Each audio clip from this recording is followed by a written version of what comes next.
জ্যান্ত মাছ কাটতে কি খুব অসুবিধার মধ্যে পড়তে হয়? ছুরি কাঁচি বটির কিছুরই প্রয়োজন পড়বে না, খুব সহজেই কেটে নিতে পারবেন। রান্না করার আগে কড়াইতে কখনো আপনারা এইভাবে নুন দিয়ে দেখেছেন? এমনই কিছু অসাধারণ টিপস আপনাদের সঙ্গে শেয়ার করব। আশা করছি টিপসগুলি আপনাদের কাজে লাগবে। চলুন দেখে নিই।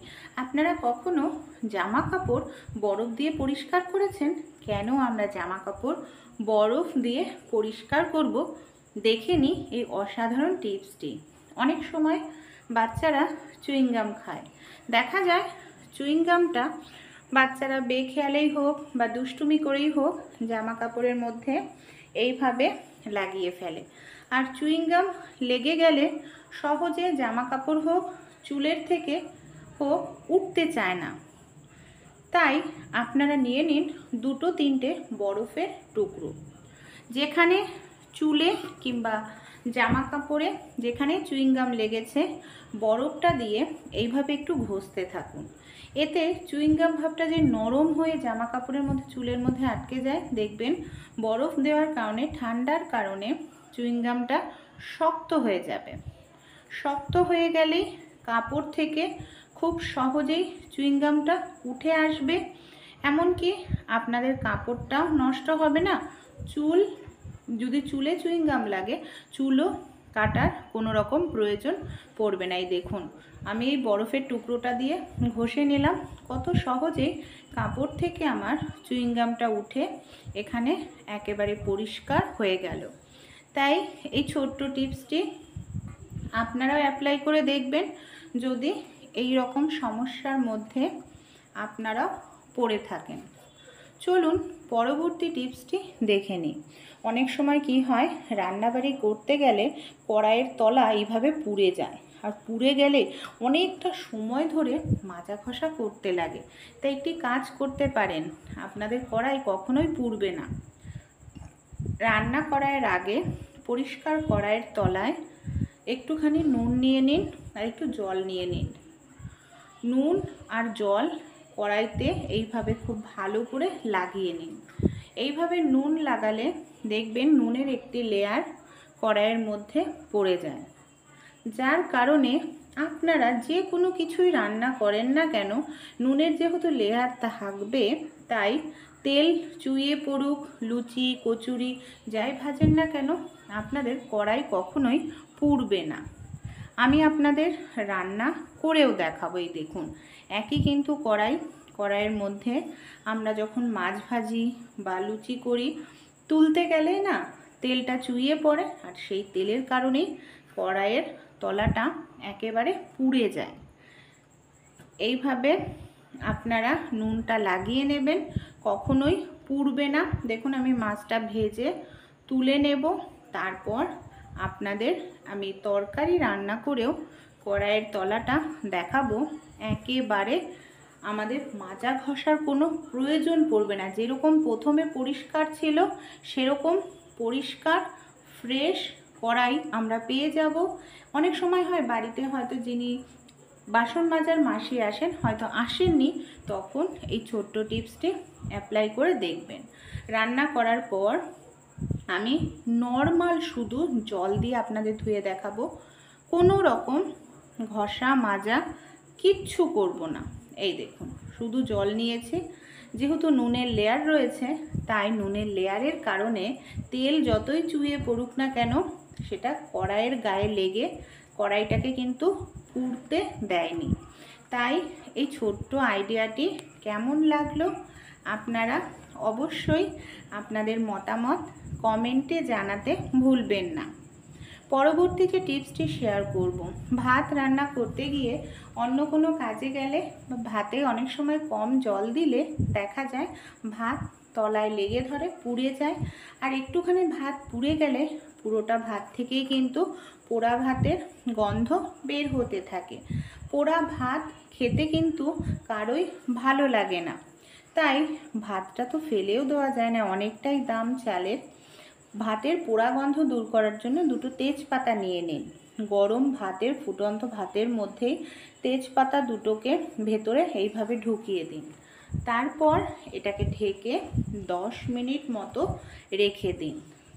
10 মিনিট গরম ভাতের মধ্যে তেজপাতা রাখলেই দেখবেন তেজপাতা ভাতের যে পোড়া গন্ধটা আছে সেই গন্ধটাকে খুব সহজেই অ্যাবজর্ব করে নিয়েছে।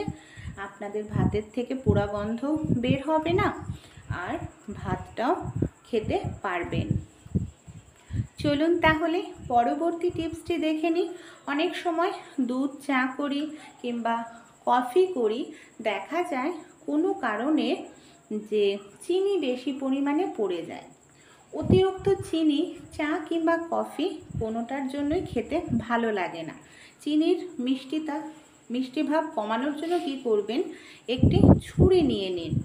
গ্যাসের ওপর ছুরিটাকে রেখে, অবশ্যই জংযুক্ত ছুরি নেবেন না, যে ছুরিতে জং নেই সেই ধরনের ছুরি নিয়ে ভালো করে গরম করে নিয়ে চা কিংবা কফির মধ্যে এইভাবে 1-2 সেকেন্ডের জন্য দিয়ে রাখুন।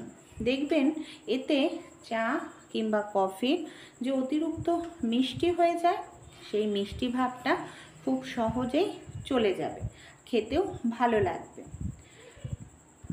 বন্ধুরা, আপনারা কখনো মিক্সার জারের মধ্যে বরফ দিয়ে দেখেছেন? কেন আমরা মিক্সিতে বরফের ব্যবহার করব?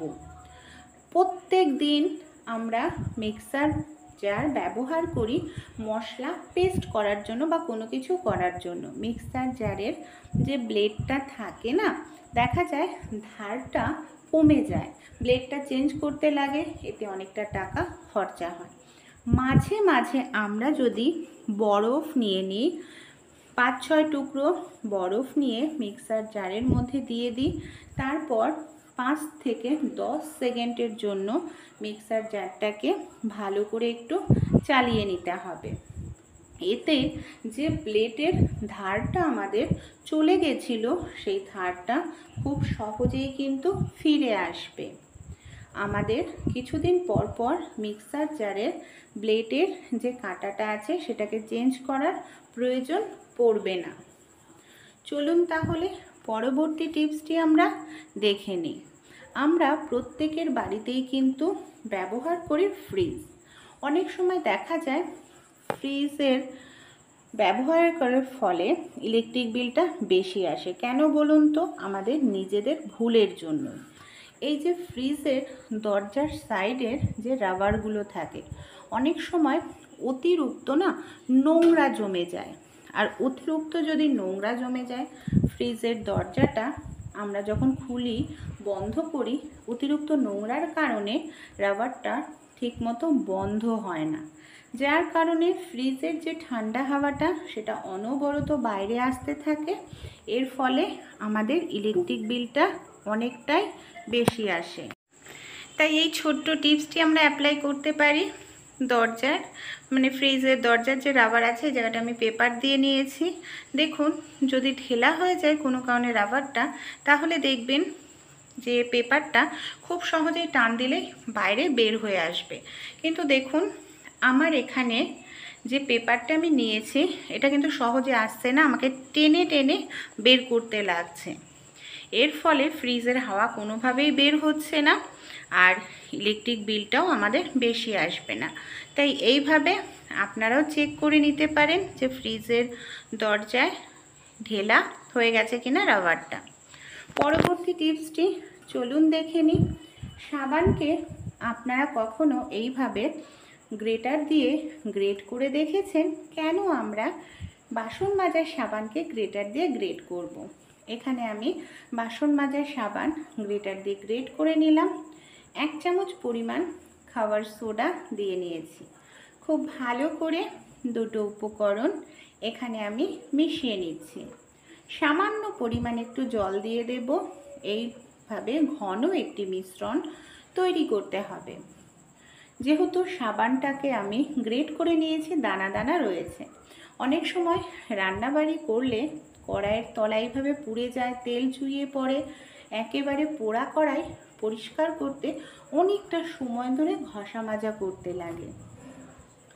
এই ধরনের একটি মিশ্রণ আপনারা তৈরি করে নিন। তারপর আমি এখানে স্টিলের একটি স্কচ ব্রাইট দিয়ে আর মিশ্রণটা লাগিয়ে নিয়ে কয়েক সেকেন্ড একটু ডলে নেব। তাহলেই কড়াইয়ের যে তেল পোড়া দাগ, সেই দাগটা কিন্তু খুব সহজেই উঠে পরিষ্কার হয়ে যাবে। মানে অনেকটা সময় ধরে আমাদের এখানে মাজা ঘষা করার প্রয়োজন পড়বে না। সময় বেঁচে যাবে, সেই সঙ্গে ঘাটনিও বেঁচে যাবে। জল দিয়ে ধুয়ে নেওয়ার পর দেখুন কতটা সুন্দর পরিষ্কার হলো। ভালো লাগলে টিপসটি আপনারাও ট্রাই করে দেখবেন। চলুন তাহলে পরবর্তী টিপসটি দেখে নিই। জ্যান্ত মাছ কাটতে গেলে খুবই কষ্ট করতে হয়, বিশেষ করে জ্যান্ত কই মাছ। কারণ জ্যান্ত কই মাছ কাটতে গেলে আমাদের পিঠের ওপরের কাঁটা হাতে ঢুকে যায়, রক্ত বের হয়ে যায়, ছুরি বটির প্রয়োজন পড়বে না। নুন দিয়ে কই মাছটাকে 10 মিনিট রেখে দিন, দেখবেন জ্যান্ত কই মাছ নিস্তেজ হয়ে যাবে। কারণ আমাদের অনেকের বাড়িতেই কিন্তু দেখা যায় ছাই থাকে না, সেক্ষেত্রে এই টিপসটি অ্যাপ্লাই করলে ছাইয়ের প্রয়োজন পড়বে না। এবার আমি নিয়ে নিয়েছি আমাদের বাড়িতে যে ওষুধের খালি প্যাকেট থাকে, ওষুধের খালি প্যাকেটের সাহায্যে আপনারা এইভাবে উল্টো দিক করে যদি মাছটাকে ঘষতে থাকেন, তাহলে দেখবেন মাছের যে আঁশ আছে সেই আঁশটাকে খুব সহজেই আপনারা ছাড়িয়ে নিতে পারবেন। এমনকি আপনাদের যে কই মাছের কাঁটা হাতের মধ্যে ঢুকে যাওয়ার কোনো রকম সম্ভাবনাই থাকবে না। এমনকি জ্যান্ত মাছ কাটার জন্য ছুরি বা বটিরও প্রয়োজন পড়বে না। সবার প্রথমে কত সহজেই মাছের আঁশটা আমি ছাড়িয়ে নিলাম, পরিষ্কার করে নিলাম। এবার মাছটা কাটার জন্য এখানে আমি একটি কাঁচি নিয়ে নিয়েছি। কাঁচির সাহায্যে মাছের যে লেজ, মাছের ডানা, কানকো এইভাবে যদি আমরা কেটে নিই, তাহলে কিন্তু কোনোভাবেই আমাদের হাত কাটবে না, এমনকি ছুরি বটিরও প্রয়োজন পড়বে না। আর খুব দ্রুত এইভাবে কিন্তু মাছ কেটেও নেওয়া যায়। তাই বন্ধুরা, এই ছোট্ট টিপসটি আপনারাও একবার হলেও অ্যাপ্লাই করে দেখবেন। খুব দ্রুত আপনারা এইভাবে ছুরি বটি ছাড়াই মাছ কেটে নিতে পারবেন। ভালো লাগলে আইডিয়াগুলি অবশ্যই একবার হলেও ট্রাই করবেন, আমাকে কমেন্ট করে জানাবেন।